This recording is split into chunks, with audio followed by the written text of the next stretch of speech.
Olha, a oposição, e não só a oposição, também senadores da própria base, receberam o nome dele com uma certa surpresa, embora fosse cogitado o nome dele, mas considerando, né, a performance dele no Ministério, esperava-se que pudesse vir um nome diferente. O Flávio Dino hoje é um político brasileiro combativo, polêmico, que é chamado para briga, né? E ele é aquele político, aquele personagem que não foge da briga. É você trazer para a cena do judiciário, né, alguém que, ao invés de trazer um clima de pacificação, de harmonização, um ambiente de melhor convivência, me parece querer apagar fogo com gasolina. Então, me surpreende a indicação dele nesse momento da história política do Brasil, né? E alguém não apenas que é um político, porque o fato de ser político não descredencia se os demais requisitos são preenchidos. Agora, é um político de viés ideológico muito forte, com apegos a bandeiras ideológicas muito fortes, e que, para mim, acaba por representar uma contaminação da atuação na magistratura. Mas, senador, quanto a ele não cumprir requisitos, na verdade tem dois, né? Notório saber jurídico e idade, e esses aparentemente, o hoje ministro cumpre. Quanto a posicionamento ideológico, talvez a gente já tenha os últimos ministros do Supremo indicados pelo ex-presidente Jair Bolsonaro, também com posicionamentos mais alinhados com o que o presidente achava ser o correto. Então, nos requisitos é muito interpretativo, né? E aí o ministro cumpre os requisitos, pelo menos os que estão lá na Constituição, né? Bom, veja, na verdade, os dois últimos ministros, embora tenham sido indicados pelo ex-presidente Bolsonaro, não têm apegos ideológicos, paixões ideológicas, né? Você nunca viu os últimos ministros dizendo que tem apego à cartilha ideológica de maneira tão clara, de maneira tão evidente, né?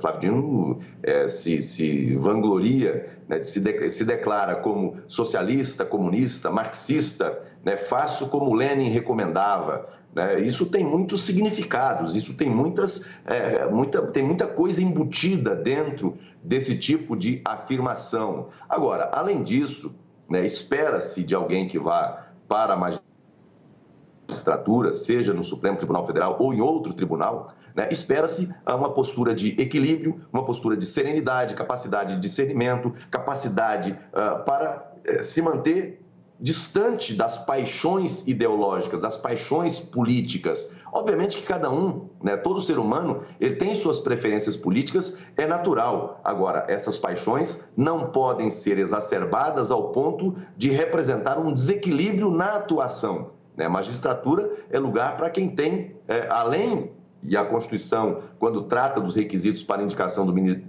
ministro do Supremo Tribunal Federal, realmente ela coloca ali elementos muito, embora sejam elementos importantes, a questão do saber jurídico, notável saber jurídico, né, conduta ilibada, né, idade mínima ou máxima, mas além desses aspectos, no ambiente da sabatina, no ambiente da escolha que faz o Senado, porque o Senado Federal não é um carimbador de indicações. Se fosse isso, não seria necessário o papel do Senado Federal. Ele vai verificar o preenchimento dos requisitos objetivos, mas também deve fazer essa análise considerando o conjunto das condições. A atuação dele no âmbito do Ministério da Justiça, a última atuação, mas ao longo da sua carreira, né?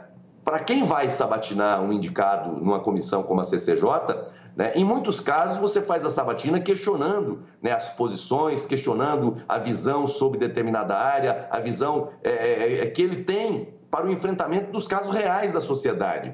No caso dele, né, ele já é uma figura conhecida do Brasil inteiro por suas posições. Para alguns, posições acertadas, para quem é do campo de esquerda, para outros, posições equivocadas. Agora, há um ponto de equilíbrio que deve ser considerado. Ser de um lado ou ser de outro não é o problema. A questão é o nível de comprometimento que se tem com essas bandeiras ideológicas que podem representar, sim, uma atuação de maneira que complique ainda mais o ambiente de relacionamento entre os poderes da República. Eu espero que a gente possa avançar, né, nesse momento agora, com os diálogos. Os senadores certamente receberão ele para as audiências, né, pessoais. Ele, ao longo desse tempo que esteve no Ministério, ele teve muita dificuldade em conviver com a oposição. Ele não gosta de comparecer ao parlamento, parece que ele não gosta do parlamento. Dificuldade com a Câmara dos Deputados, dificuldade com o Senado Federal. Veja que nós tivemos aqui uma atuação na última CPI, em que várias solicitações foram feitas no âmbito do Ministério da Justiça e houve dificuldade enorme para se conseguir. Pelo contrário, ele dificultou o acesso a informações, dificultou o acesso a imagens, a elementos probatórios e depois disse que simplesmente essas imagens tinham sido apagadas. Então é alguém que não construiu relacionamento dentro do parlamento. Nem todos que estão no governo, né, têm esse ambiente de relacionamento. Tem muitos personagens que estão no governo e que têm um bom relacionamento com a bancada, seja do Senado, seja da Câmara. Não é o caso dele. Ele escolheu um lado e preferiu fechar as portas de diálogo, de entendimento com a oposição. Senador, bom dia para o senhor. Ricardo aqui falando. O senhor é um senador com atuação ali muito presente e diálogo constante com diferentes senadores do governo, da oposição. Percebo pela movimentação do senhor ali. Queria saber do senhor como é que o senhor enxerga que está o termômetro depois da votação da PEC do Supremo ali no Senado Federal, especialmente com o voto do senador Jacques Wagner. Como é que houve conversas ali entre os senhores e também saber se isso não pode apaziguar ou acalma um pouco o termômetro, os ânimos para essas sabatinas dos indicados pelo presidente Lula. Olha, Ricardo, você fazer um questionamento se isso pode apaziguar, né, é a mesma coisa que você chegar num incêndio, num pequeno incêndio, e você jogar gasolina em cima na tentativa de apagar o fogo, né? Você não apaga fogo com gasolina, né? A indicação de alguém com esse perfil, ela está longe de representar um ambiente de pacificação, um ambiente de equilíbrio nas relações entre as casas dos poderes da República. Veja, essa questão da PEC, eu tenho uma posição muito clara em relação a isso, né? Essa emenda constitucional foi votada em razão do ambiente que se estabeleceu ao longo do tempo. O parlamento vem sendo cobrado há muito tempo e tem sentido, tem observado, né, uma postura por parte, especialmente do Poder Judiciário, né, de usurpação de competência. Né? O papel do parlamento, né, o papel não só do parlamento, do Poder Executivo também, vem sendo apequenado quando você tem aqui medidas que são aprovadas por ampla maioria nas duas casas do Congresso Nacional e com sanção presidencial e, por vezes, num ato unilateral, numa decisão monocrática em sede de liminar, você declara-se a inconstitucionalidade dessa norma e fica por isso mesmo. As relações jurídicas passam a ser coordenadas, né, geridas a partir desse entendimento unilateral, monocrático. Então, o que o Congresso fez aqui foi, na verdade, fortalecer ainda mais o Supremo Tribunal Federal, garantindo validade e maior força às decisões colegiadas. Agora, não foi uma medida no sentido de afrontar o Supremo Tribunal Federal, não foi uma medida no sentido de apequenar a atuação do Supremo Tribunal Federal. Eu acho que o que apequena, às vezes, a atuação do tribunal são justamente decisões que são decisões monocráticas e que fica lá por meses e até anos sem uma deliberação do colegiado e desconsiderando aquilo que decidiu o parlamento brasileiro. Então, assim, eu não vejo como a ida dele para o Supremo Tribunal Federal possa arrefecer esse ambiente. Espero que isso aconteça naturalmente. Eu acho que as duas casas têm responsabilidades com o país, tanto o Senado quanto a Câmara, bem como o Supremo Tribunal Federal, entendem o seu papel e se cada um atuar dentro do seu papel legítimo constitucionalmente, eu acho que a pacificação naturalmente acontece.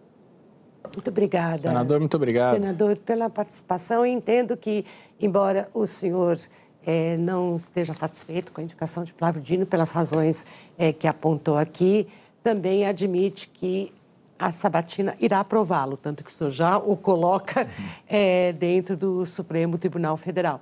Mas imagino que haverá uma sessão animada na CCJ. Bom, a sessão será certamente animada. Eu não conto com aprovação. Eu acho que a indicação é legítima, Agora, o Senado Federal não deve funcionar apenas como alguém que carimba indicações. É uma sabatina normal, havendo aqui a compreensão dos senadores quanto à aprovação, a maioria é que determina o resultado e, obviamente, esse resultado deve ser respeitado. Mas eu entendo que vai ter muita dificuldade.